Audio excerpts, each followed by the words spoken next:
রব্বুল ইজ্জাতুল জালাল মুসাকে বললেন, মুসা কোন ধাত্রীর দুধ পান করবে না 3 দিন। কয় দিন? জোরে বলেন। মুসা নবী 3 দিন পর্যন্ত কান্নাকাটি করে, কারো দুধ পান করে না।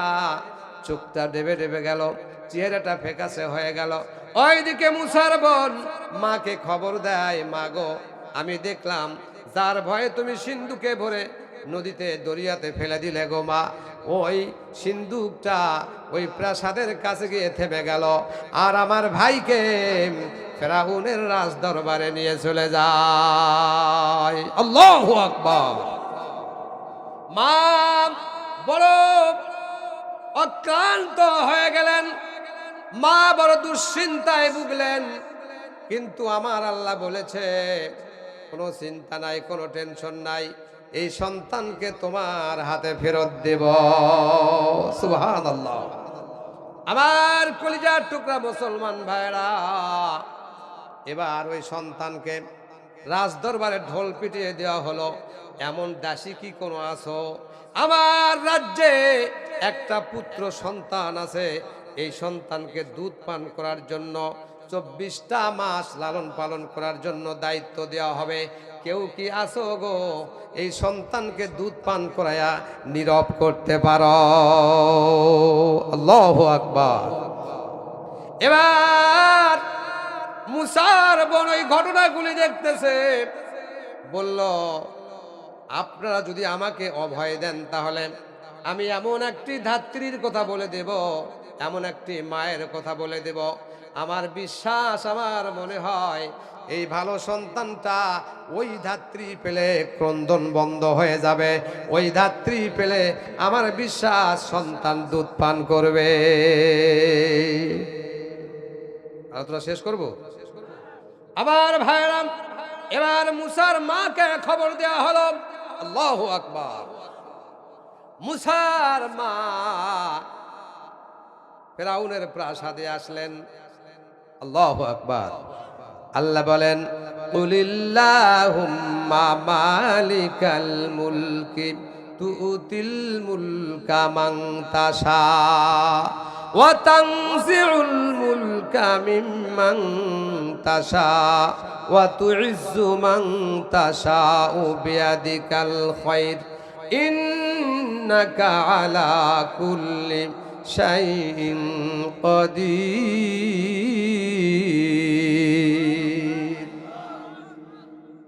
70 ঘরে মুসার লালন পালন হচ্ছে। মুসার মা পর্যন্ত ফেরাউনের রাজপ্রাসাদের সবচাইতে ভালো ঘরে থাকবে, বেতনও খাবে, পরিশ্রমিক টাকাও নিবে, সন্তানকেও আল্লাহ তার ঘরে লালন পালন করাইতেছেন। বলুন সুবহানাল্লাহ। একটু আওয়াজ দিয়ে বলেন সুবহানাল্লাহ। আমার ভাইরা, সন্তানকে যখন 2 বছর দুধ পান করানো হলো, আসিয়া বলে, ও ফেরাউন, 2টা বছর হয়ে গেল, এই সন্তানকে তুমি চোখে দেখলে না, একটু আদরও করলে না। ফেরাউন বলে, আসিয়া সন্তানকে নিয়ে আসো। 2 বছরের শিশু, লাদুস লুদুস চেহারা, একে তো হলো নবী। বলুন সুবহানাল্লাহ। তার চেহারা দেখে ফেরাউন পর্যন্ত পাগল হয়ে গেছে। ফেরাউন এবার তার নাক টানে, গাল টেনে টেনে, মুখটা যখন তার গালের কাছে নিয়ে চুমু খাওয়ার জন্য গেছে, ওই 2 বছরের শিশু মুসা মুখটা ঘুরাই, এদিক সেদিক ঘুরাই, কিন্তু ফেরাউন ছাড়ে না, চুমা খাবে। আস্তে করে হাতটা বের করে ফেরাউনের গালে জোরে একটা থাপ্পড় দিয়ে দিল। আওয়াজ দিয়ে বলেন সুবহানাল্লাহ। ছোট 2 বছরের শিশু ফেরাউনের গালে থাপ্পড় যখন দিল, থাপ্পড়ের ওজনটা এত বেশি ছিল, তার চল এত জোরে থাপ্পড় লেগেছে, মাথার ভেতরে মগজ পর্যন্ত ঘুরে চোখে ঝাপসা দেখে। আল্লাহু আকবার।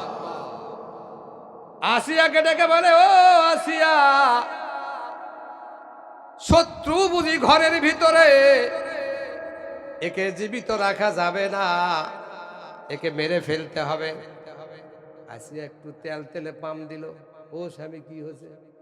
এমন তেল তেলে স্ত্রী কিন্তু অনেকেরই ঘরে আছে, আছে না নাই? সন্তান কেজি স্কুলে পড়ে আর স্বামীকে বলে তুমি এমন স্বামী, একটু মেকআপ দিলে না, আছে না নাই? স্কুলে সন্তান যাবে, বাবা মাকে কেন বিউটি পার্লার করতে হবে? মাকে কেন সাজতে হবে? মাকে কেন মাস্কারা দিতে হবে, আইল্যান্ড দিতে হবে, ঠোঁট পালিশ দিতে হবে?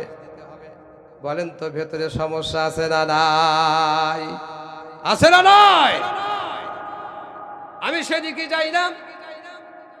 এত জোরে থাপ্পড় দিয়েছে, ফেরাউন মাথার ভিতরে মগজ ঘুরে গেছে, চক্ষু ঝাপসা দেখে। আসিয়া বলে এই 2 বছরের বাচ্চা তোমাকে কি থাপ্পড় দিল, তুমি এত বড় পাগল হয়ে গেলে? ফেরাউন বলে আসিয়া তোকে বুঝাইতে পারি না, এই থাপ্পড়টার ওজন কত ছিল আমি ফেরাউন ছাড়া কেউ জানে না। সুবহানাল্লাহ। বলে না এই সন্তানকে বেঁচে রাখা যাবে না। আমার মন বলে এটাই মুসা হবে। আসিয়া বলে স্বামী গো, তুমি এত বড় সিদ্ধান্ত নিও না, একটা আবার পরীক্ষা করে দেখো। এই সন্তান তো অবুঝ শিশু, তুমি একবারে এক টোকলা আগুন রাখো আর এক পাল্লায় কিছু স্বর্ণ রাখো, দেখো তো সন্তান কার ভেতরে হাত দেয়। যদি স্বর্ণের ভেতরে হাত দেয় তাহলে বুঝবো তোমাকে ইচ্ছা করে থাপ্পড় মেরেছে, আর যদি আগুনের ভেতরে হাতটা রেখে দেয় তাহলে তুমি বুঝবা অবুঝ সন্তান তোমার গালে থাপ্পড় মেরেছে। সুবহানাল্লাহ। তেল তেলে আওয়াজ করে দিলেন ফেরাউনের স্ত্রী। এবার ফেরাউন এক কুষ্ঠ আগুন নিল, আর এক জায়গায় কিন্তু স্বর্ণ অলংকার দিল, মুসাকে মাঝখানে রেখে দিল। মুসা এবার ওই স্বর্ণ অলংকারের দিকে হাত দিবেন, আল্লাহ রাব্বুল আলামিন জিবরাইলকে পেটে দিয়ে বলে ও জিবরাইল তাড়াতাড়ি যাও। মুসা কিন্তু স্বর্ণের দিকে হাত বাড়ায়, সাথে সাথে তুমি আগুনের কাষ্ঠের ভেতরে হাতটা ঢুকায়া দাও। একটা আওয়াজ দিয়ে বলেন সুবহানাল্লাহ। স্বয়ং জিবরাইল মুসার হাতটাকে আগুনের ভিতরে দিলেন। ফেরাউনের স্ত্রী আসিয়া বলে ও আমার স্বামী ফেরাউন, দেখো দেখো এই ছোট শিশুটা আগুনের ভেতরে হাত দিল, এ তো কিছুই বোঝে না। বলেন আল্লাহু আকবার। আমার কলিজার টুকরা সিরাজগঞ্জবাসী ভাইরা, আমি আপনাদের সূরাতুল কসাসের সরাসরি তাফসীর, কোনো কিচ্ছা, কোনো বাবার কিচ্ছা আপনাদের শোনাই নাই, সরাসরি সূরাতুল কসাসের ব্যাখ্যা এবং তাফসীর শোনাইতেছি। আপনারা যদি এই তাফসীর শুনেন আল্লাহওয়ালা হতে পারেন। মুসার জীবন থেকে যদি শিক্ষা নিয়ে আমরা যদি ইসলামের পক্ষে এই শক্তিটাকে কাজে লাগায় দেই, কোরআনের পক্ষে থেকে এই শক্তিটাকে কাজে লাগায়া দেই, নবীর উম্মত হয়ে যদি কোরআনের পক্ষে কাজে লাগায়া দেই, আল্লাহ পাক বলেন তোমার এই বিবেক বিবেচনা যদি ইসলামের পক্ষ থাকে, আমি আল্লাহ কাল কিয়ামতের ময়দানে বিনা হিসাবে তোমাকে জান্নাত দিয়া দিব। একটা আওয়াজ দিয়ে বলেন সুবহানাল্লাহ। কথা সংক্ষিপ্ত করে বলি, কারণ এই ব্যাখ্যা বিশ্লেষণ এই তাফসীর যদি আপনাদের এক এক করে শোনাইতে যাই, আমার মতো ছোট কাঠ মোল্লা যতটুকু মেমোরি আছে 7 দিন যদি লাগারে এইভাবে চলে, কিন্তু সূরা কসাসের ব্যাখ্যা করে শেষ করা যাবে না। আল্লাহু আকবার।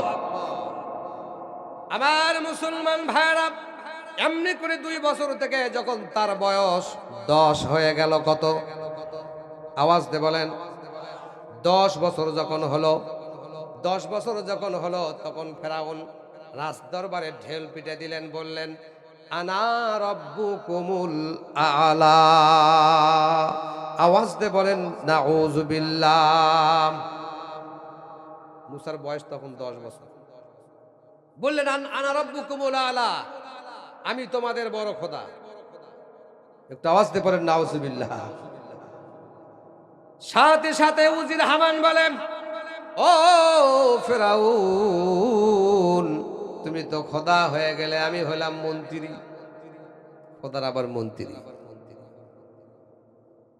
তাহলে কি করো, রাজ দরবারে 3000 মেহমান ডাকো। এই 3000 মেহমানকে বকরি ফ্রাই করে, চাইনিজ করে 3000 বকরি এট এ টাইমে একই টেবিলে 3000 ব্যক্তিকে খাওয়ায় দাও।